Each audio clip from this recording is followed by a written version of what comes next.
ملک میں امن و امان اور پیار محبت قائم رکھنے کے لیے اپنے پروردگار سے دعائیں کرتے رہنا چاہیے، جیسا کہ اللہ کے پروفٹ حضرت ابراہیم علیہ السلام اپنے وطن کے لیے امن کی دعائیں کیا کرتے تھے کہ اللہ ہمارے شہر کو، ہمارے وطن کو امن و امان اور سلامتی والا بنا دے۔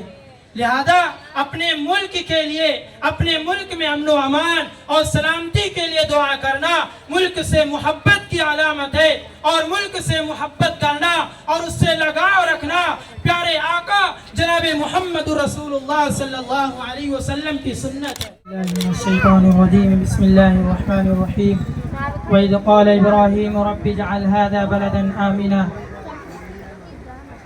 محبت کی زبان میں گفتگو سب سے ضروری ہے، محبت کی زبان میں گفتگو سب سے ضروری ہے، وطن کی امن و حرمت کی بقا سب سے ضروری ہے۔ مٹاؤ نفرتوں کے نقش اس پاکیزہ مٹی سے، مٹاؤ نفرتوں کے نقش اس پاکیزہ مٹی سے، کہ آپس میں ہمارا اتحاد سب سے ضروری ہے۔ معزز خواتین و حضرات اور ہمارے مہمان جناب ذیشان صاحب، السلام علیکم ورحمۃ اللہ وبرکاتہ۔ آج ہم اپنے وطن ہندوستان کا 80واں یوم آزادی منا رہے ہیں۔ 80 برسوں سے لہراتا ہوا یہ ترنگا صرف ایک کپڑے کا ٹکڑا نہیں، بلکہ 147 کروڑ ہندوستانیوں کے اتحاد و اتفاق اور امن و امان کی ترجمان ہے۔ 80واں یوم آزادی صرف ایک تاریخ نہیں، بلکہ ہمارے ان انگنت مجاہدین آزادی کی عظیم قربانیوں کی یاد دہانی ہے، جنہوں نے اپنے خون جگر سے ہندوستان کی آزادی اور امن و امان کی آبپاشی کی تھی۔ آج جب ہم اپنے وطن کے 80واں یوم آزادی کا پرچم لہراتے ہیں تو ہمارا دل اس بات کی گواہی دیتا ہے کہ ہماری اصل طاقت ہمارا اتحاد و اتفاق، امن و امان اور باہمی پیار و محبت ہے۔ کیونکہ مذہب نہیں سکھاتا آپس میں بیر رکھنا، مذہب نہیں سکھاتا آپس میں بیر رکھنا، ہندی ہے ہم وطن ہے ہندوستا ہمارا۔ میرے وطن کے غیرت مند جوانوں اور عزیز ساتھیوں، آج کے اس 80واں یوم آزادی کے موقع پر میں آپ سے صرف 2 باتیں کہنا چاہوں گا۔ نمبر 1، قوم و ملت کے لیے مفید بن کر زندگی گزارنا۔ نمبر 2، وطن عزیز سے محبت کرنا۔ جیسا کہ ہمارے پروفٹ محمد صلی اللہ علیہ وسلم نے فرمایا، خیر الناس انفعهم للناس، کہ لوگوں میں سب سے بہتر وہ ہے جو لوگوں کو خوب فائدہ پہنچائے، یعنی قوم و ملت کے لیے مفید بن کر زندگی گزارے۔ اور اللہ رب العزت نے قرآن مجید میں فرمایا، وَأَمَّا مَا يَنْفَعُ النَّاسَ فَيَمْكُثُ فِي الْأَرْضِ، کہ جو لوگوں کو خوب فائدہ پہنچاتا ہے اللہ رب العزت اس کو زمین میں باقی، قائم اور پائیدار رکھتے ہیں، یعنی اس کا نام و نشان باقی رہتا ہے۔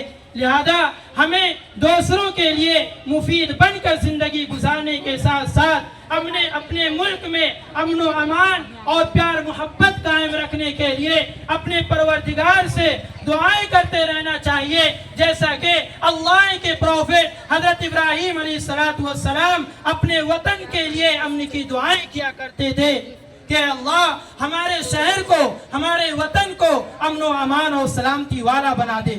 لہذا اپنے ملک کے لیے، اپنے ملک میں امن و امان اور سلامتی کے لیے دعا کرنا ملک سے محبت کی علامت ہے، اور ملک سے محبت کرنا اور اس سے لگاؤ رکھنا پیارے آقا جناب محمد رسول اللہ صلی اللہ علیہ وسلم کی سنت ہے۔ یاد کرو اس وقت کو جب آپ صلی اللہ علیہ وسلم کو ان کی قوم نے مکہ چھوڑنے پر مجبور کیا تھا، تو آپ صلی اللہ علیہ وسلم نے مکہ مکرمہ کو مخاطب کر کے کیا فرمایا تھا کہ اے مکہ، تو کتنا پاکیزہ اور پیارا شہر ہے، تو مجھے کس قدر محبوب ہے، اگر میری قوم مجھے تجھ سے نہ نکالتی تو میں کسی اور شہر کو سکونت اختیار نہ کرتا۔ معزز بھائیوں اور بہنوں، آج کے دن ہمیں اپنے ملک کے ان ہیروز اور جنگ آزادی کے مجاہدین یعنی فریڈم فائٹرز کو بھی یاد رکھنا چاہیے جنہوں نے ہندوستان کو انگریزوں سے آزاد کرایا تھا، جن سے میری مراد مولانا ابوالکلام آزاد، مہاتما گاندھی، مولانا حسین احمد مدنی، سبھاش چندر بوس، مختار احمد انصاری، رانی لکشمی بائی، نانا صاحب امبیڈکر صاحب اور مختار احمد انصاری جیسی عظیم شخصیات ہیں، مجاہدین آزادی ہیں جنہوں نے ہندوستانیوں کو آزادی جیسی عظیم نعمت عطا کی۔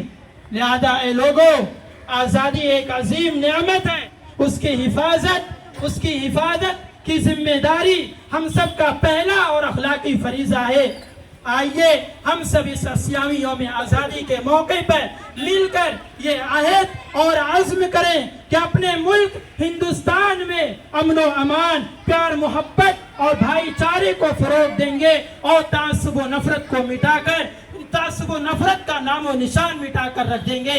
آئیے مل کر کہیں، نفرتوں کو مٹا کر پیار کی شمع جلائیں گے، نفرتوں کو مٹا کر پیار کی شمع جلائیں گے، ہم اپنے ہندوستان کو دنیا کا سب سے پرامن وطن بنائیں گے۔ یوم آزادی مبارک، کہیے ہندوستان زندہ باد، ہندوستان زندہ باد، ہندوستان زندہ باد۔ تھینک یو سو مچ، جزاکم اللہ خیر۔